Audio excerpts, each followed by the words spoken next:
Good afternoon. I'm Berkenda. I am OmniAir's Director of Operations and Strategic Projects. On behalf of the entire OmniAir team, welcome to the February membership meeting. Before we dive into the agenda, I'd like to thank you for acknowledging OmniAir's antitrust policy as you logged in this afternoon. To date, I don't believe we've had any issues. I do see Mark on the line. He's our attorney. But let's keep to it and make sure that today is not the day that we have any issues, okay? And with that, I'm going to go ahead and turn it back to Jason Conley. He is our Executive Director. Jason, I'll leave you with the agenda and some of these notes. Well, thank you very much, Berkenda. Thank you all for taking the time to join us. We are doing, as I mentioned a little bit ago, a little bit different format for inviting folks to meetings. We found that our invitation list was a little bit large to do it the old-fashioned Outlook invite way. So we're trying something different. Please give us some feedback on that. But welcome. I'm excited about today. We'll give a little bit of an update on a few things happening in the life of OmniAir. We'll talk about our upcoming PlugFest, and then we'll have our working group updates. I'll ask Mike Brown to kick that off, and then I'll turn it over to Berkenda, who will introduce Reid and JonMichael. We're going to be talking about VitaX for vulnerable road users and some of the exciting things happening in cities, making sure this is not just about connected vehicles, but it's about connected mobility. So really excited to hear that. All right, well, for those of you that are OmniAir members, thank you for your continuing support for OmniAir and membership. Just wanted to point out for those who may not be members, OmniAir is a very diverse organization. We represent a broad cross-section of the tolling and connected vehicle ecosystem, from device manufacturers to OEMs to deploying agencies, test labs, test equipment providers. And I think that helps to give us a 360-degree view of the marketplace and helps to strengthen our testing and certification programs, which we offer for both tolling industry as well as connected vehicles. If you are interested in joining OmniAir, please visit our website or just drop a note in the chat box and be happy to help you out. And I'd like to, and this is just a quick slide on our certification services that we offer both for tolling, for connected vehicles, authorized field test sites, as well as test equipment. Next, please. So I'd like to introduce our newest OmniAir member, which is Unix, different than the Unix with a Y out of Germany. This is Unix with a U and out of Taiwan, and they manufacture connected VitaX OBUs, RSUs, modules, as well as a software stack. Really excited to have them on board. They're part of a growing contingent of our membership from Taiwan. We've added probably 10 members from Taiwan in the past year or two, and in some ways that's a reflection of supply chains for the connected vehicle industry, but it's also the fact that Taiwan is leaning forward in investment and deployment. So we're really excited to have Unix on board. Any representatives from Unix here? I know it's a little bit late there, but okay, very good. We hope to welcome them when we do our membership call for members in Asia this evening. Next, please. And we have a pretty big announcement, came out about 2 weeks ago. We have our very first OmniAir certified VitaX devices. This has been a long time coming, mostly due to regulatory issues in the United States. But we have seen strong performance at our PlugFests from a number of OBU and RSU manufacturers. We have 2 OBUs that are now OmniAir certified, both from IT Telecom, one of our members in Korea. And you will note that the regulatory certification is by the Korean government. The KC indication there on the screen for regulatory, that is indication that instead of FCC certification, it is Korean. So if you are a VitaX vendor and you're interested in OmniAir certification, you can certainly start that process now for wherever it may be deployed. But if it is in fact going to be deployed in Europe or the United or Korea or other areas where you may be able to get that regulatory certification, we'll be able to issue that certification irrespective of what happens with the FCC. And we're very hopeful that that issue is going to be resolved quickly. Next, please. And we also have been busy in authorizing new field test sites. We're actually doing an audit for yet another site next week, and we hope to have an announcement on a third site, but right now we can make an announcement that Star Systems International tolling test site in just outside of Dallas, Texas, has now been authorized as an OmniAir authorized field test site. And what that means is that we have done a full audit and evaluation to make sure that that site can conduct all of the requisite field testing associated with tolling. We also offer this in the connected vehicles space, and we hope to have an announcement in a week or two on that. So congratulations to Star Systems. Okay, next please. And finally, our OmniAir Florida Plug Fest is something that we've been working with and planning for several months now. We're doing this in cooperation with the Florida Department of Transportation, Florida's Turnpike Enterprise, and the world-class SunTrax test facility in Auburndale, Florida. This will be the week of May 1st through the 5th. We'll be doing a full week of comprehensive laboratory and field testing for C-V2X, RSUs, OBUs, and modules. Leading test laboratories and test equipment providers from around the world. This, in fact, is our 11th OmniAir Plug Fest, so we're getting better and better at those. Now we'll hear a little bit about Plug Fest planning from Aaron when he gives his working group update shortly. But really excited about this. And I know that Randy and Ryan on our team have actually been at SunTrax the past couple of days, and we hope to have a full report back next week on what to expect. But we'll have a policy conference midweek. I'm expecting some 30-odd representatives from Florida DOT and a large delegation from the IAG who happens to be in town for another meeting. So we're excited about that. If you are interested in PlugFest, I'd encourage you to register now. Prakenda might be able to drop a link in the chat box, but that is available on our website as well, and early bird pricing going through March 15th. Next, please.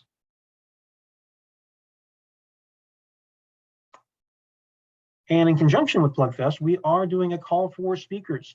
So we're asking anyone interested in either speaking or moderating or conducting a technology demonstration during the PlugFest to fill out this application form and let us know, and we'll be meeting in the next couple of weeks to start preparing that agenda.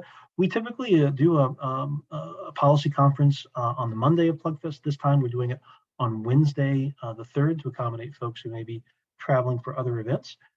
So if you're interested, we're really looking for experts both from academia, government, and industry on topics as broad-ranging as road usage charging, vulnerable road users, cybersecurity, testing and certification around the world. So send a note to Prakenda or fill out this form if you are interested in speaking. Next, please.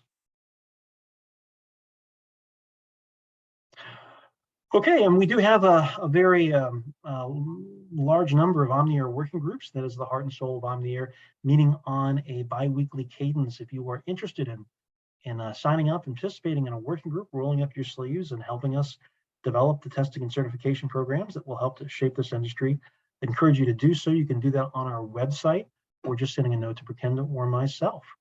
And I will ask Mike Brown to walk us through the various working group updates. And after that, we'll move right to Prakenda and our guest speakers. Mr. Brown, floor is yours, sir. All right, thanks, Jason. Hey, everybody. My name is Mike Brown, Southwest Research. I lead the coordinating council. I get the pleasure to work with all of these fine individuals that lead our working groups. Let's go ahead and go through these. Prakenda, can you go to the next slide? So we'll start off with our technical working group. This is led by Frank Perry.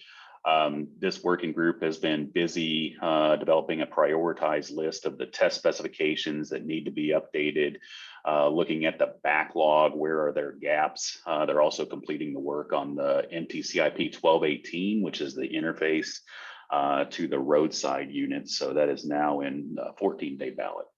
Next slide, please. Also under our certification working group, this is led by Partiv Parikh.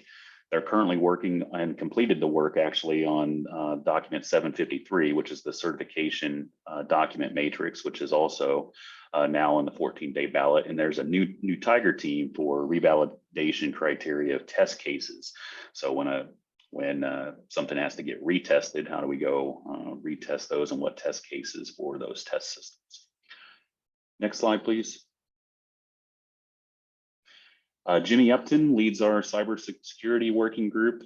They're very active working on the 1609.2 testing updates, also the 1609.2.1 test development. CTI 4001, this is the RSU standard.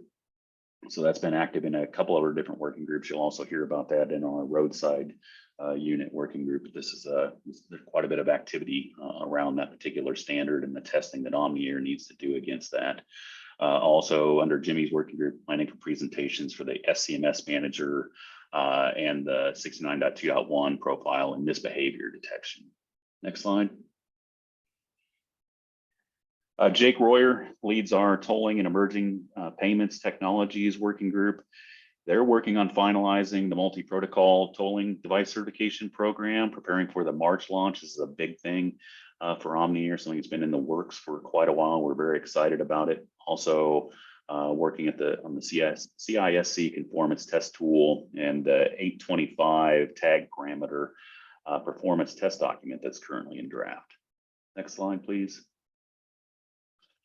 Under our technical working group, we have a number of sub-working groups just based on all the activity that's going on under Frank's working group. One of these is the RSU sub-working group led by Nick Hagemeyer, Tribe Ohio. They're drafting test cases for identified priority set of the same standard that I talked about before for the RSUs, the CTI 4001. Next slide. Tom Timcho from HNTB is leading the VitaX Applications sub-working group. They're currently updating the current test specs for 780A, 780B, focusing on the parameters for bench testing. Also, they have a Tiger team that's working to advance the standard for HMI messaging in a standardized way. This is something that's been high interest for the industry for a while, and identifying applications for bench and field testing at the upcoming PlugFest. Next slide. And speaking of PlugFest, we have a sub-working group focused on PlugFest and the technical activities for that is being led by Aaron Moore. They're currently preparing the test plans and the test schedule for the upcoming OmniAir PlugFest in Florida. We're all very excited and looking forward to that. They're focusing on the application requirements for the bench testing and what we'll need to do to set those up in the demonstrations, and also reviewing the test case traceability document from each of the working group chairs. Next slide. And then Suzanne Murtha has been leading the VitaX based tolling and RUC sub-working group. They're working on developing the test cases for RUC and the SAE J3217 standard. Next slide. And also led by Woody Kim, we have a sub-working group for VitaX cybersecurity focused on the 1609.2.1. So if you'd like to get involved with that, that's a exciting working group focused on that activity. They're developing test cases focused on that based on the camp developed protocol, and they're also preparing a list of tests for the upcoming PlugFest. Next slide. And great, we'd love for you to get involved in those working groups. Please jump in and help. This is a member-driven organization. We're always excited to get more energy into our working groups. So with that, I will step aside, turn it back over to Brenda and Jason. So just wanted to, Mike, before Brenda takes over, just wanted to say thank you very much.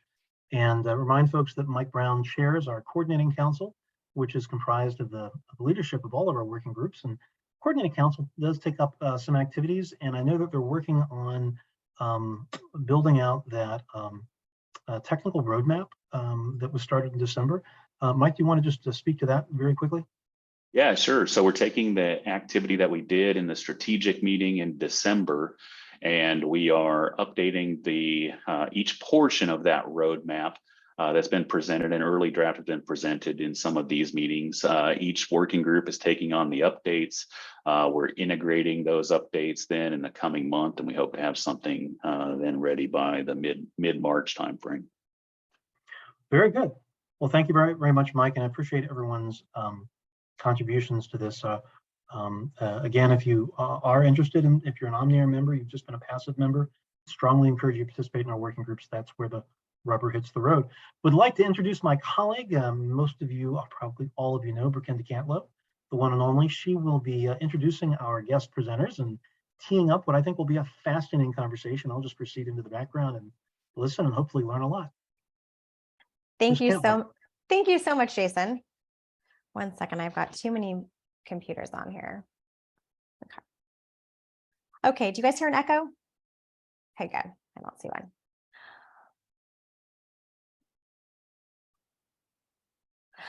All right, well, it is my pleasure to introduce this afternoon's guest speakers, Reid, Sigety, and Jason JonMichael. And it looks like they both have their cameras on, so you guys are ready to go. But first, I would love to talk a little bit about them, just a little bit. So Reid, Chief Operating Officer, Chief Strategy Officer at Spoke, is a seasoned entrepreneur, innovator, and proven top executive of mobility companies such as Sanyo Automotive Group, where he served as president and is a passionate advocate of safety in the automotive and cyclist world. After 30 plus years as an automotive executive, president, and board member, and a lifetime of riding, racing, and building bicycles, it was time for Sigety to do something bold, something truly transformative. It was time to reimagine what was possible. It was time to imagine Spoke. Spoke will provide bicycles, scooters, motorcycles, and other vulnerable road users for the first time dedicated hardware and software, unlocking V2X, now VRU2X, communication to the most vulnerable road users. Jason JonMichael serves as an assistant director in Austin Transportation, where he oversees smart mobility, public-private partnerships, placemaking, mobility services, parking enterprise, and travel demand management. He leads a cross-functional team of community mobility, technology policy, data, and user experience specialists to deliver outcomes that improve mobility, safety, and access to Austin residents. Those of you who know them know that that's a very, very small snapshot of these two. Today, they're going to do a bit of a fireside chat around the topic of reinventing connected vehicles from a people perspective. All right, you two, I'm going to pop my camera off, but I am one click away and I'm leaving it to you. Thank you so much for joining us. So thank you. Thank you so much, Brikinda. Hey, Reid. Well, this is pretty cool. This is actually kind of a carry-on to some conversation that Reid and I started about a week or, well, it's actually been going on since the last board meeting we had. And it's just it's been going on and we've been jiving, as I like to say, right? So excited. I feel like I met the compliment. I'm a married man. Let's not get confused here, but I felt like I met my compliment in life when I met Jason. I mean, you know, I come at this very much from a cyclist perspective, and it's a cry for help, and it's very emotional. There's been so many wonderful people that have worked for so long from many vectors, right? Municipal vectors, consortium vectors like this, which is so essential, automotive, government. I know that there's so much been happening, and we're really standing on the shoulders of a lot of giants here. But as a cyclist, I'm still crying for help, and I'll tell you why. The data is going the wrong way for us as cyclists. Germany last year, if you're not familiar, posted a 50% year-over-year increase in cycling related deaths associated with motor vehicles. 37% increase here in the US over the past 10 years. We're putting more tech in cars, we're putting more tech in infrastructures, and more cyclists are getting plugged. It's a cry for help. And when Spoke was so blessed to join the OmniAir Consortium, Jason spoke up and he said, hey, you know what?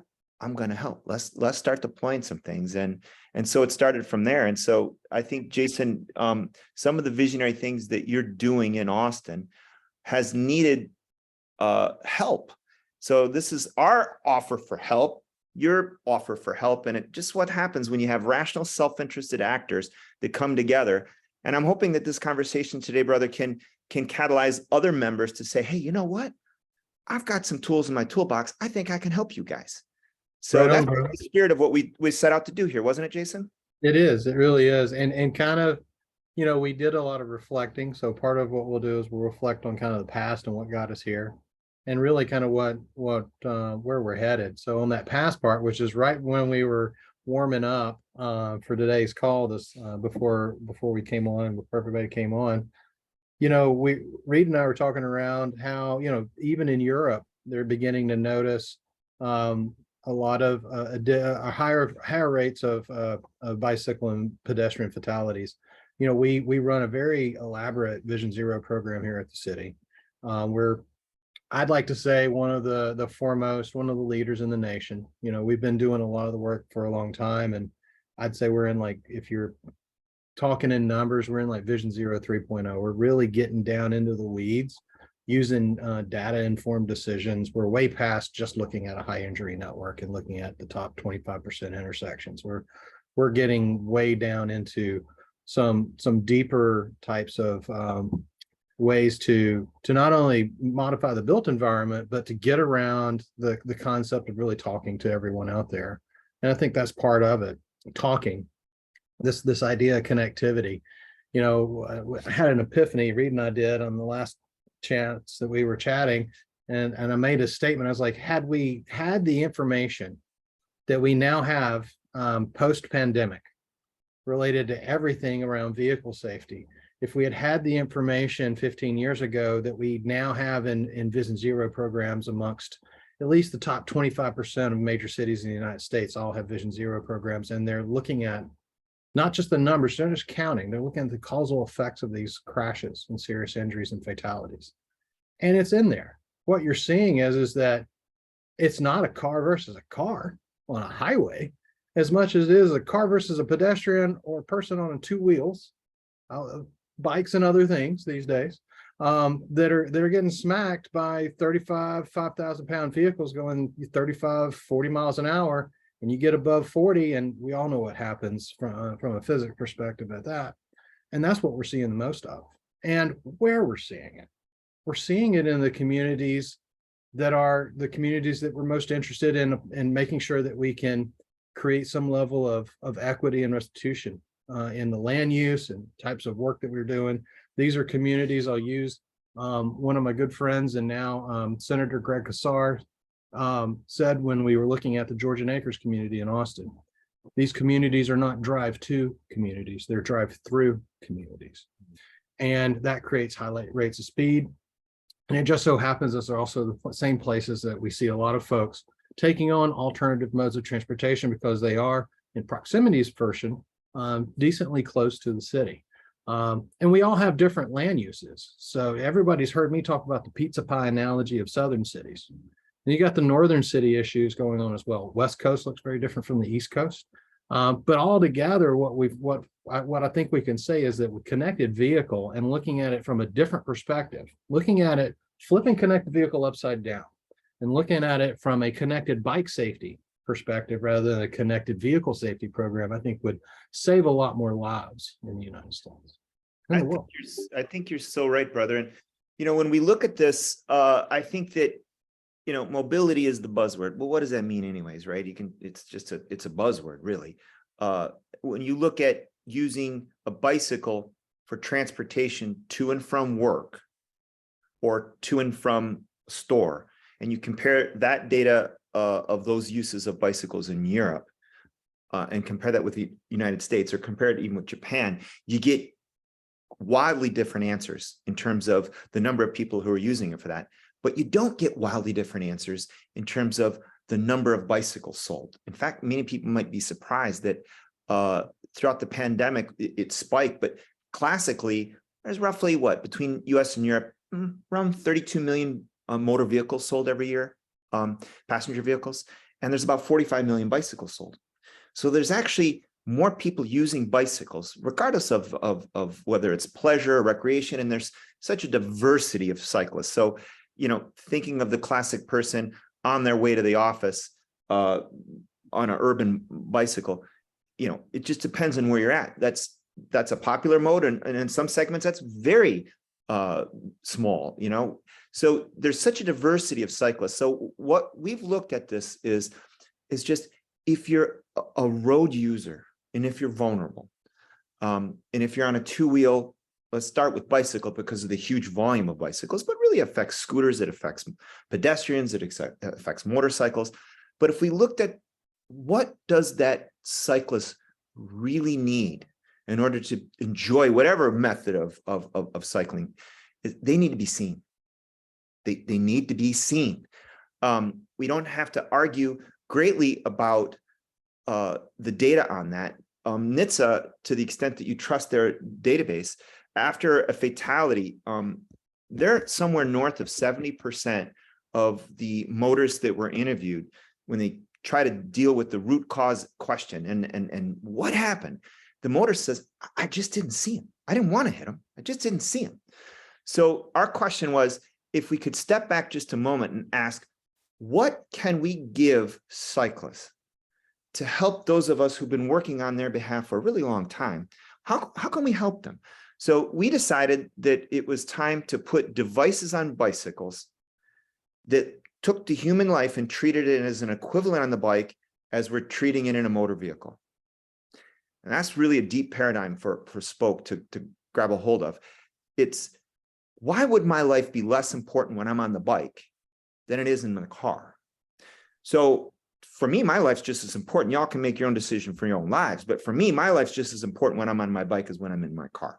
So my question was, could we equip the bike with an equivalent, legitimate, certified level of technology? And the answer was, well, yeah, we certainly can. Next question is, well, do people want to be seen? Well, we know the answer to that. They certainly do.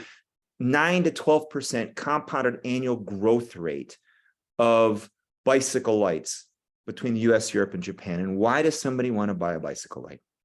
To be seen. They know it's the hope that they can visually be seen. Well, what if we could digitally allow that bicycle to be seen, certify that device at an equivalent level? If I could give those devices, I thought to myself and my team and my colleagues, my wonderful colleagues, thought to ourselves, if we could give those to Jason and others of like mind of Jason, what could they do with it, right? How could they, and from an infrastructure perspective. And so, wow, Jason, when hearing this at the last board meeting, just jumped right on the thread and said, okay, here's all the things we can do. And I'm not going to steal your thunder, Jason, but I'm so excited about your vision because it's pragmatic, it's practical, and it's going to save lives. Yeah. Yeah. And more importantly, it's going to save lives of people that everybody on this call knows. Each and every one of us, for the most part, if it's not us, our kids or our friends, the first type of mobility other than your feet is a bike, right? Or some other two-wheel device. Maybe you're using it just on the weekends or after school and you're going out with your friends to start with. But these days we live in a much more dense environment than Reid and I or anyone of our age ever grew up in, right? And the proximity of all these intersecting modes is much closer. And quite honestly, people driving a whole lot faster. You thought metal dashboards were a lot of the problems of the 70s. No, believe it or not, the fact that people didn't drive that fast is, and that's also in the NHTSA data as well. So while we've done a lot to protect the human in the car, we've not done a lot to protect the humans outside of that car when that car hits something else or humans. So to be able to create something like this that's portable to like what Reid's creating is huge, because in a community like Austin, every bit of parents right now are thinking about how if they have school age kids, they're going to start school next fall. They're thinking about all the safety things they need to be thinking about already right now, right? They're thinking about, they're worried. They're worried about, oh, my kid's going to be out cycling. It's only 2 blocks from the house to the school, but they have to traverse a highway, in order to do that. These are places where we can immediately see demonstrable benefits if we can find a way to digitally transform. I love that being seen concept. It's you're digitally transforming your ability to be seen in a digital environment that cars and other sensing systems will see. So it starts with bikes. It definitely, right? And that's a huge part of it because of, just like you were saying, the number of people that buy bikes, just personally bikes, but also in cities like ourselves, we have a bike share program. We have lots of different ways to ride a bike in Austin. I mean, in fact, if you want to ride a bike in Austin, you can't actually say I couldn't find one. There's plenty of them around. But you know, a lot of cities have bike share programs. So what better way to get started with this than to look at our own bike network? We have a very elaborate bike network here in Austin, and look at creating a type of connected bike safety program where it's not about as much outfitting the roadside, right? Roadside units and a traffic signal cabinet are great for communicating with the devices that are within that traffic signal. But bikes ride on trails, and then those trails occasionally intersect signalized intersections. So a trail side unit, something that can help communicate on trail would be great. I mean, when scooters came to the marketplace in 2018, Austin saw a lot of usage, right? In fact, almost anybody that grabbed one of those things, so a lot of those folks were cyclists, and they immediately tried taking them where they took their bikes, and quickly learned that they can't be in some of those places, mostly because they couldn't perform very well. You know, on crushed aggregate gravel trails, it's not very good.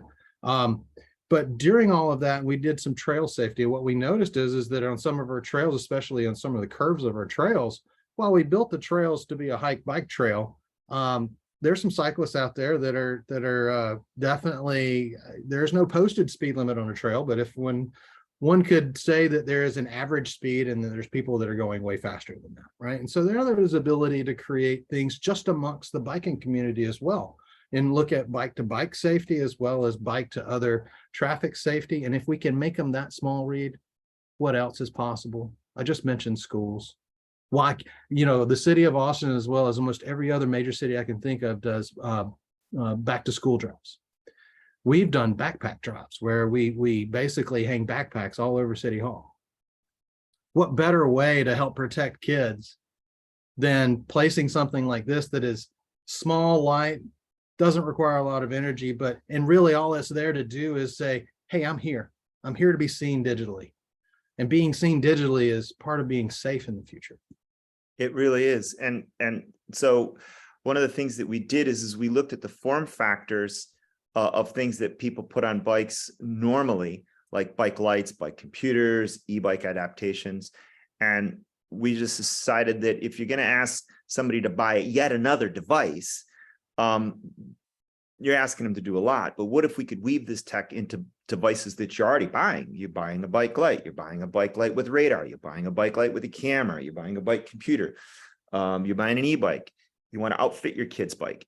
So we deliberately built this tech into modules that people were already buying. And one of the form factors actually we realize is that when you have people that enjoy multimodal, like a child enjoys multimodal, on the way to school, if they're going to ride their bike to school, they have a backpack on typically, and then they're going to get off. Maybe they're using a bus. So we designed a module that we originally thought it would be great for triathletes, people who are run and bike, to be able to stuff it in the back of their jersey pocket and then keep going. Of course, it's waterproof. So, wow, would this be perfect for children in multimodal circumstances? Indeed, it would. So it's designed to go, one of the modules is designed to go in a backpack. So those of you who saw us at the last Plug Fest in Ann Arbor, you're going to see us again here in Florida. We're super excited. We'll be exhibiting, and also we'll be testing our devices for certification. We're super excited about that. So we wanted to give tools not just to the cycling community, because see, here's the thing, we're all familiar with the challenges that we've had with VitaX deployment, Spectrum. We're all fully aware of what's going on here. There's also this other thing that's been happening, the chicken or egg question. Well, I'll deploy if you deploy. Do you have a reason for deploy? So what Jason and I were discussing is one of our strategies is a simultaneous deployment for those who are rationally self-interested to deploy. And by participating in a deployment, your rational self-interest is met for your organization, whoever that is, if it's private, public, municipal, whatever that might be. So we've come up with this strategy of leveraging Spoke, Austin, and the participating ecosystem as a model, so that other municipalities can follow suit. Turns out that we were talking to the Brian Johnson, who is the city manager of Peachtree Corners, big advocate for VitaX. We probably all know him. Wonderful guy. The footprint of Peachtree Corners is minute compared to Austin, right? But the spirit of the heart of the leadership is really what we're after, right? And Jason, I can tell you, that is now public and official. The criterium race that Peachtree Corners is hosting, it's a professional criterium race, this April 26th, right before Plugfest. Nationally televised, internationally televised, pro racing teams there. The criterium passes right through the thoroughfare where all of his VitaX connected devices are. So roadside units. So we have Audi, wonderful partner, Audi. You've probably all seen the videos. If you've seen our demonstration, you've seen how much Audi's contributed to deploying with us. So we're going to have Audi as a chase vehicle there. We're going to have spoke equipped on the lead motorcycle, spoke equipped on bicycles throughout. Our wonderful partners, Comsignia, are providing the network operating center there for the city. And the world is going to see a bicycle race where in the network operating center, you can see the bikes, the cars, everything interacting. And it's going to be a really super exciting event. And it's the kind of mindsets that Jason has and that Brian has that's really going to be now rational self-interested. Brian will tell you he was hit by a car and spent 2 weeks in intensive care, right? Wasn't a good thing, actually hit it by a pickup truck. So he has a heart for cycling. So the point is, if we can start, and Jason, I'm going to pass this back to you, brother.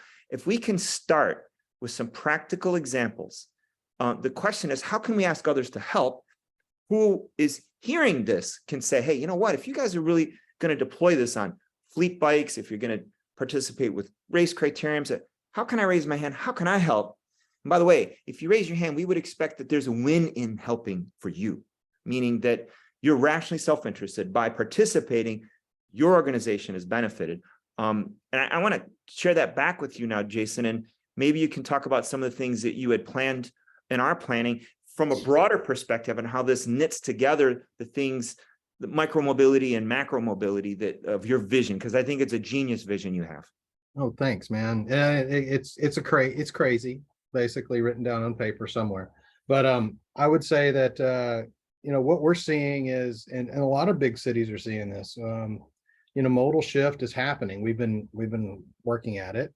That work is starting to pay off. The pandemic kind of made some people, it gave an impetus, right, for some people to make long-term change. And then a city this growing, the size of Austin, that's growing at the rate that it's growing, the level of density is getting to a point where you're getting on a bike if you need to go in the short trip market, I call them. So we like to break things out into three areas, three marketplaces, I call them. There's a short trip market of 0 to 3. There's a medium 3 to 6, anything over 6, right? And being that we're Texas, there's still a lot of things over 6, right? But as you look at the city core, we're getting into that under 6 range. In fact, during the pandemic, we had people using scooters for upwards of 6 miles, even some of them longer than that. And I just can't imagine an electric scooter ride that long. It's not as comfortable as sitting in a saddle on a bike, but people were needing to do that. And then, really in the short trip market, I'd say most of the short trip market in Austin, especially the downtown core, is gone. It's all been replaced originally by pedicabs and TNC companies, but even those TNC companies don't tend to offer that much in-town rides as they are offering destination rides to town or destination rides out. And then everything else is either walking or biking or some type of micromobility. We have some new micromobility devices that are coming that'll be 2-seaters and some other things like that. So we're getting into the electric low-speed market as well. And so, all those things combined start to lay out that I need place, I need space, I need square footage to be able to host some modal shift. So in our smart mobility program, we have a placemaking program where we actually do that, where we actually go in and take right away and turn it into a place where people can habitate and not be as close to the traffic as say in the past, right?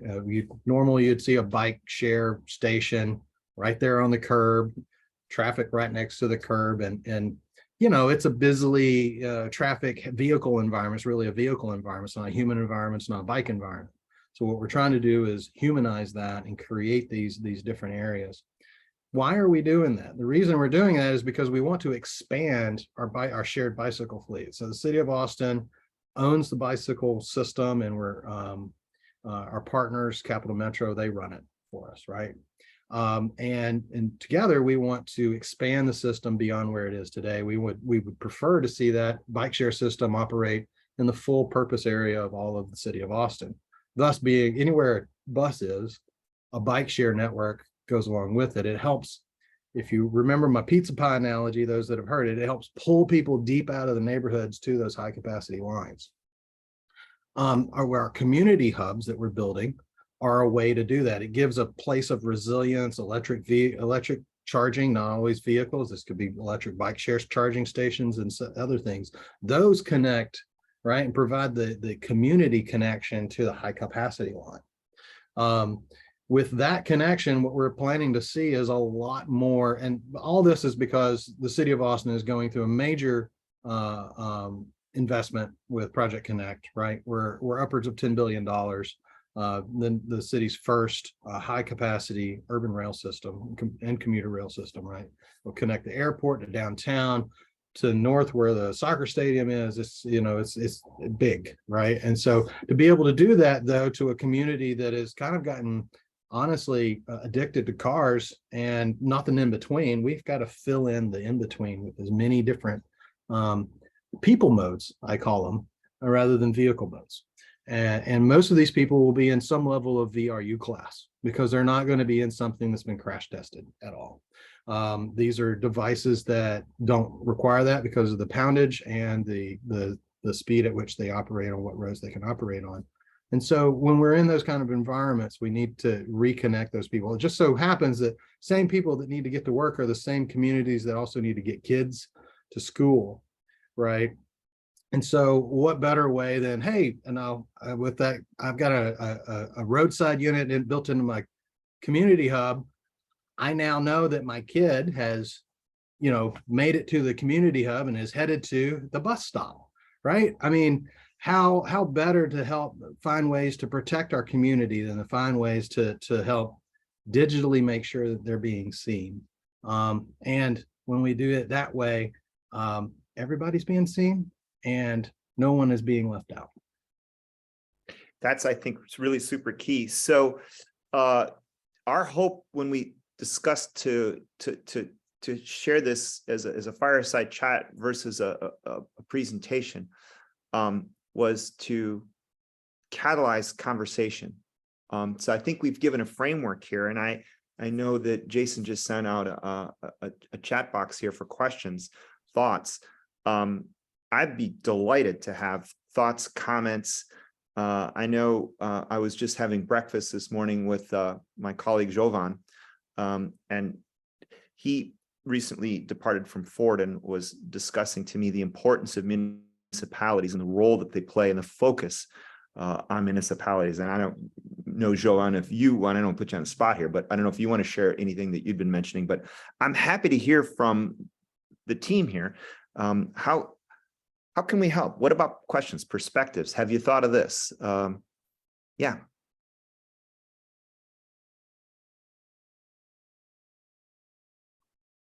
And I think, Jovan, if you're saying something, oh, Jason, please go ahead, brother. Yeah, let me just kind of ask a question. So in terms of rollout, so, you know, we have a Trek bike store right down the road from us. We've got other bicycle stores. When will I be able to have a spoke equipped bicycle, a new sort of OEM equipped system? And then, you know, we've got just right across the street from the office, bike share, and we have some electric scooters that are sharing. And in the DC area, I'm just curious when we might see it there. What's the plan? Because it sounds exciting. Oh, I'm super excited. Well, here's the great news. In the fourth quarter of this year, we'll be deploying our what we're calling our low-cost onboard unit. the intention is to be able to catalyze municipal vehicles, et cetera, very quickly. And that's not our target market at all. Quite the opposite. Our target market is bicycles, VRUs. But we realize that some municipalities may not have enough deployment in the vehicles. While they may have infrastructure, they may not have enough deployment in the vehicles. So that is not our target market. We are delighted to have a focus for other OBUs that have been deployed, great. But to the extent that that's an important component that you could then also put and test on fleet bicycles, et cetera, we wanted to give municipalities the tools from both sides that were just super easy. It's a standalone module. What do you need to do? Put it in your pocket and get in your car and drive. That's what you can do. Or put it on your motorcycle, get in your car and drive. Put it in your fleet vehicle. So those, Jason, will be available this fall. We're going to make those, speaking to Connolly. Jason Connolly. So Jason, JonMichael, we're going to have those available this fall. So that's the module that can go in a kid's backpack. It can go on your in your jersey pocket. Then in the fall of the following year, in 2024, we're launching the technology integrated into bicycle lights, and we're demonstrating that. That's one of the units that we'll be testing and certifying here in May. And so that's woven into a bike light. Why? Because it's super easy. And the idea is, while there may be 45 million bicycles sold in the US and North America every year, we estimate there's well over 4 billion active bicycles. So we have our strategy, a rollout strategy is no bike left behind is how we call it. Meaning that if you have a bike that's been hanging in your garage that you've been dying to get on, then by all means, you can hang this on your bike and move. There are a number of other bicycle manufacturers that we're moving forward with. We've already done press releases and a big Voice of America skit with, it was a wonderful coverage from Voice of America with BMC, Swiss bike maker BMC. So our intention is for those to launch both in an aftermarket. You can put it on the bike you own, put it on your tricycle, put it on your bike, as well as on bikes, meaning you went to the store and you bought your bike and it came with your bike in 2024. So I think most of us, from an interest perspective here in the fall of this year, the version of the module that's meant to be highly portable will be available, and we'll give those tools to our deployment partners like Jason, so that we can start gathering and equipping fleets of humans. Fleets of humans. I love it. I love that. Really quickly, I do see that Tony Vento has a question. Tony, do you want to type that in the chat, or did you want to go ahead and ask? I just wanted to ask, to take me a moment to type, but I just want to ask about spokespeople for this, and just to put it in a little context. I mean, it's great having Jason and Reid. We're fairly fortunate in Austin. Jason mentioned, I mean, having like Greg Kassar, who's now a U.S. representative. I just want to see who else we have, and I just want to also put a context that we used to be really fortunate in Austin that we had a person named Lance Armstrong that lived here, and everybody knows, I mean, it's just whatever happened to Lance happened. But when he was a spokesperson in Austin, it was never so safe to ride a bike. I mean, we had the right lanes. I mean, and people were, not only was it a law, but people respected it. And I just wonder how we're doing in terms of having maybe a voice of something like that. I just wanted to get your opinion on it. Oh yeah, man. Public champions are needed, and not always the public entity champion, right? We need those people like Lance and all others in our communities, you know, doing that work, doing that tireless amount of energetic work. I know I volunteered to do my bicycle here, but I only have a beach cruiser. I am no Lance Armstrong, but cruisers matter. Great concept. Totally. I mean, I'm here in a very messy San Diego testing with Qualcomm this week. And I see all the beach cruiser people. Jason, your pie analogy is beautiful. They're coming from the outlying trunks. They make their way over to the bike path from their neighborhoods, and they ride that bike path down to the beach. There's surfboard carriers that they have on their bicycles. I mean, it's so Tony, it's a great question. And I would answer your question this way, my friend. you're absolutely right that when Lance Armstrong was in Austin, and what happened, happened. That's not the point. The point is that people may have had an intention to treat bicyclists differently. Who knows? Maybe you were behind Lance Armstrong. Who knows who's inside that jersey? In certain countries in Italy, and I've had the benefit of living in Zurich and in Munich and in Italy and in Frankfurt, and spending a lot of time riding my bicycle all over Europe. There is, because cycling is treated a little bit differently in terms of the reverence in Europe. If you're a professional basketball player running down the road, if you're a professional football player running down the road, if you're a NASCAR driver running down the road, people in America would have a little bit more reverence for you. I see more in Italy, especially. The roads are worse. Their infrastructure is worse, but yet the motorists treat bicyclists a little bit differently. In the end, though, what the data says is, even though there's this mentality of the motorist towards a bicycle, for example, and I'll be specific, we are out testing in the Audi vehicle, and the lady who lives just on the corner here where we were testing at the intersection, she came out and she said, "What are you guys testing?" And we said, bicycle to vehicle interaction. And she said, "Oh, that is such a problem here. Such a problem here." And I had no idea which way she's coming from this. And she came at it from the motorist perspective. For her, the cyclists were trouble. There's too many of them. The bike lanes are annoying because the way they've done the infrastructure here is in certain streets, the bike has the whole lane and there's no other lane for the car. So if you're a bike, you're riding in that lane. So the way that some of the deployment is here is it's created a little bit of unfortunate antagonism from some motorists, and some cyclists take advantage of that. They don't move over and let the car by. And so there's a little bit of that. But Tony, I definitely think that there is an awareness, and I notice as a rider that certain motorists, when they pass you, you can tell that they understand cycling. They just understand it. Other motorists don't, right? So, but in the end, I think that while that reverence is important and that awareness and that spokesperson is important, the most important contributing factor is being seen by the cyclist. Because at the end of the day, most people aren't intentionally going to hit you, intentionally going to run you over. They may be annoyed, but they're not going to want to hit you. So our hope is that we can start to diffuse the interaction, whether it's a city with Lance Armstrong in it or somewhere in Kansas that doesn't have a Lance Armstrong, is that we can diffuse this anxiety by letting the cyclists and the motorists become aware that each other's there. I don't know that we're going to solve for a municipality that plans the bike lane and the car lane is the same. I don't know how to address that exactly. But what I do know is that most motorists are surprised, and that anxiety of being surprised by a bicyclist isn't comfortable. So I think that we can address it that way.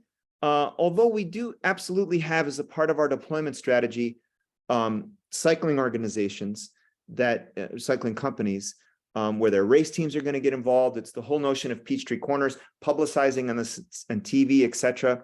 And I don't know how, Jason, we might plan in Austin to reinvigorate this Lance Armstrong effect. I think it's a great question that Tony's asked.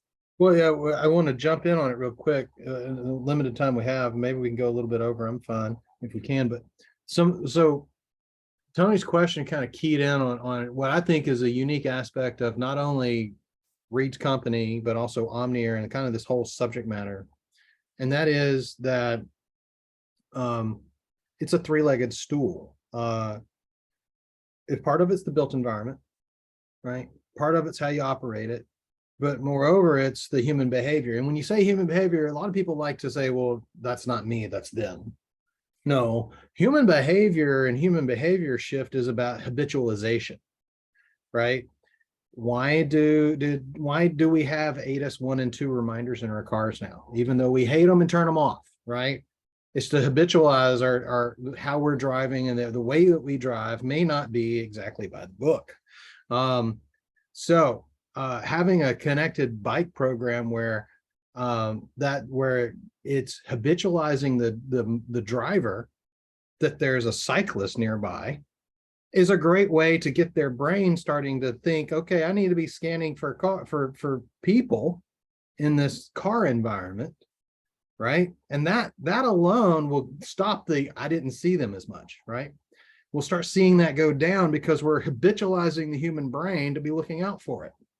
which is something that is a key component in how we make this generational shift. And this takes a long time. And I'll use an example of, like, it's one of those things, it's like digging a hole in the sand at the beach, right? You're making a sand cat. As soon as you stop digging, it fills back in. The pandemic, we were doing great, right? And I don't want to talk about all Vision Zero, but just looking at what we were doing around bikes, most people in Austin, to your point, Tony, we had habitualized, the Lance days had habitualized everybody to look right and over their shoulder. So we, for just one type of crash that existed between a car and a bike, we were seeing that one go down a lot. And that was telling us that motorists are being habitualized, right? They're over, it took 20 years, but nearly everybody notices that there's a bike coming on the right now in Austin. Pandemic happened for 2 years. What did we see right off the get-go? Even though now we have bicycle bulb outs and bicycle turn lanes and bicycle queue jumps, we're seeing right turns on bikes go up exponentially because of 2 years worth of people not being habitualized. Driving is a skill that requires constant honing. And as soon as you don't anymore, you start losing your radar. And I think that this is a great way to help, again, remind people, so you can get the digital equivalency of being seen, but more importantly, does it make a permanent change in the human brain into that driver's mentality of how they look for objects that are vulnerable, that they don't want to hit, right? To your point, they're not out there with a 5,000-pound vehicle trying to, this is not, Grand Theft Auto, right? They're not trying to hit people for the most part. Go into that question, Jason, real quick. Sorry. I was going to call this more of a lightning round because we are at time. So the two questions we have left, we have one from Ivan, and that is, how do you plan to address the congestion issue with hundreds of VRUs? The second one is from our Mick, is how is the rider alerted to some potential issue? So we can kind of do a lightning round, maybe a quick, I know these aren't quick answers, but quick answers from each of you on both of these questions. You want to take the first one, Jason? I'll take the second. Sure. I think congestion can be solved. It still needs to be worked out. And we're going to actually look at this when we do the pilot. To what I said earlier, the bicycles are on trail and then they come into some areas that aren't. And so on those, I think we can do something where we're just looking at certain intersections. If we're looking at a particular veloway, say like the Lance Armstrong bike path through 3rd Street through downtown Austin, those are already doing bicycle queue jumps. And so really the information isn't to do incident avoidance. We're not looking at CCAS or anything like that, but merely, are we servicing the bicycle queue jump correctly? We're about to be putting some major rail through there in the near future too. So it's a great time for us to look at that additional mode too. So our first and foremost would be to look at it from an operational perspective, from a network congestion perspective as well, to understand just how many hits are we having coming into the signalized controller. And maybe this is an opportunity to create some new inventions to help really bring all those different BSMs from the bikes, and can we create something, can it aggregate it in a way, right? And it not be aggregated necessarily on controller. Let's not put it on the signal controller. Gosh, we don't need to do that. I think that's a great answer. There's a lot to be done there, and I think there's a lot more work to be done. On the second question, how do we alert the rider? This is a VitaX OmniAir, soon to be OmniAir certified device. It's passing BSMs. The reason we're passing BSMs to start with is there is more devices deployed with BSMs in them. It's not that a cyclist is truly only a car. It's not that a cyclist is truly only a pedestrian, right? How many cyclists, how many humans on foot stand in a left turn lane and turn left as you would a car? That's kind of rare. How many bicycles go up on a curve and push the crosswalk button? So my point is the bicycle is a little bit of both. So what we've taken is as basic safety messages, we've adapted that to an HMI, and that HMI is rendered off of our device, either to the bicycle computer that you're using, the e-bike display that you're using, a mobile phone if you're a mobile phone user, and audio alerts off the device itself. So there's a number of ways that we alert the rider in this case, and that was the question I understood from Mick. And then from a policy perspective, we maintain the declination of safety, right? And so much like downhill skiing, the car driver is responsible for everybody, right? And so therefore anybody the weight class lower than that car driver is responsible for them. So we don't necessarily want cyclists taking their eyes off of their ride to look down at a phone, no different than we want humans still looking down at their phone. We want their heads, we want their chins up and looking around. So we want those modes to be able to move the way that they need to move through the built environment, right? What we're trying to do, and sorry, but this is truth. I'm coming after the drivers. I'm coming after the drivers because they're the ones, it's that part of the equation that's killing more people. And that's what we need to fix, is find a way to get more people noticing that there's humans around you. Be careful. I love it. And we're going to equip those motorists, because I'm one, and I'm coming after the bicyclists because they need to behave well too. They don't need to inflame the motorists, right? If we can all have the Tony reverence of Lance Armstrong and treat that life as a precious thing, whether you're on the car or if you're on the bike, being respectful of the motorists. If we can get to that, we've won. That's right. Both of you. Oh my goodness. This is one of my favorite monthly meetings to date so far. I love how you guys have such great energy. I hate to cut it when it seems like short, but we've gone over about 5 minutes.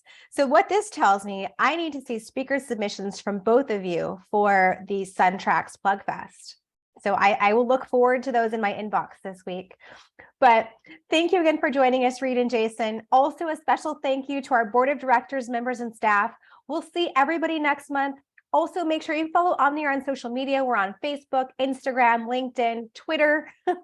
Follow us there. We will see you all soon. Thank you so much. Have a great day, everybody. Thank you all. Bye now.